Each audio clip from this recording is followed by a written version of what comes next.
ইসলামী শরীয়তে ছেলে মেয়ের মধ্যে সম্পর্ক গড়ে তোলার একমাত্র সঠিক উপায় হলো বিয়ে।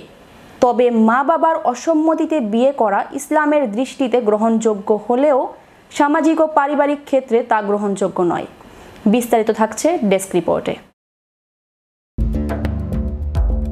ইসলামী শরীয়তে ছেলে মেয়ের মধ্যে সম্পর্ক গড়ে তোলার একমাত্র সঠিক উপায় হলো বিয়ে। তবে মা বাবার অসম্মতিতে বিয়ে করা ইসলামের দৃষ্টিতে গ্রহণযোগ্য হলেও সামাজিক ও পারিবারিক ক্ষেত্রে তা গ্রহণযোগ্য নয়। ফুকাহায়ে কেরামের মতে কিছু শর্ত পূরণ হলে মা বাবার অসম্মতিকে অগ্রাহ্য করা যায়। বিয়ে করার শারীরিক, মানসিক ও আর্থিক সক্ষমতা থাকা, গুনাহে পতিত হওয়ার আশঙ্কা থাকা, অভিভাবকের আপত্তি যুক্তিহীন হওয়া, যেমন বংশমর্যাদা বা গোত্রগত বিদ্বেষ। বিয়ের প্রস্তাব শরীয়ত সম্মত হওয়া ইমাম নববী রহমতুল্লাহ বলেছেন, যখন বিয়ে ফরজ বা ওয়াজিব পর্যায়ে হয় এবং মা বাবার আপত্তি যুক্তিহীন, তখন তাদের অসম্মতিকে অগ্রাহ্য করা যায়। তবে মা বাবা যদি সম্মতি ছাড়া বিয়ে করলে কষ্ট পান, সেক্ষেত্রে ছেলে গুনাহগার হবেন, কারণ সে আল্লাহর নিষিদ্ধ কোনো কাজ করেনি, বরং ইসলামের বিধান অনুযায়ী নিজেকে গুনাহ ও জাহান্নামের আগুন থেকে রক্ষা করেছে। বিশেষজ্ঞরা মনে করেন বিয়েতে পারিবারিক সম্মতির গুরুত্ব অপরিসীম, কিন্তু শর্ত পূরণ হলে মা বাবার অসম্মতিকে অগ্রাহ্য করেও শরীয়তের আলোকে বিয়ে করা বৈধ।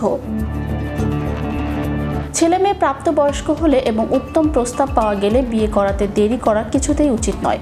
যদি এই কারণে ছেলে মেয়ে অন্যায় অপরাধে জড়িত হয়, তবে সেই গুনাহের দায়ভার পিতা মাতার উপর আসবে। উপযুক্ত প্রস্তাব এলে বিবাহ করাতে গড়িমসি নয়। আবু হুরায়রা রাদিয়াল্লাহু আনহু থেকে বর্ণিত এক হাদিসে রাসূলুল্লাহ সাল্লাল্লাহু আলাইহি সাল্লাম বলেছেন, তোমরা যে ছেলের দিনদারি ও চরিত্রের ব্যাপারে সন্তুষ্ট হতে পারো, সে যদি প্রস্তাব দেয় তাহলে তার কাছে বিয়ে দাও। যদি তা না করো তাহলে পৃথিবীতে মহা ফিতনা ফাসাদ সৃষ্টি হবে। এখন আপনার জন্য করণীয় হলো আল্লাহর সাহায্য নিয়ে বাবা মাকে বোঝাতে থাকুন, নিজেও চেষ্টা করতে থাকবে। সফলতা আল্লাহ তাআলাই দিবেন। এক্ষেত্রে সীমার মধ্যে থেকে মান অভিমান চলমান রাখা যেতে পারে, তবে কিছুতেই তাদের সঙ্গে বেয়াদবি করবেন না, কেননা বাবা মায়ের সঙ্গে বেয়াদবির ফল খুব খারাপ হয়।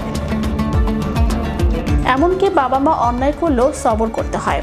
আল্লাহর কাছে বলতে হয়। ইসলাম মা বাবার প্রতি দায়িত্ব পালনের নির্দেশ দিয়েছে।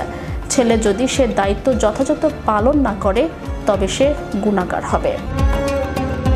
Magic Bangla TV news desk.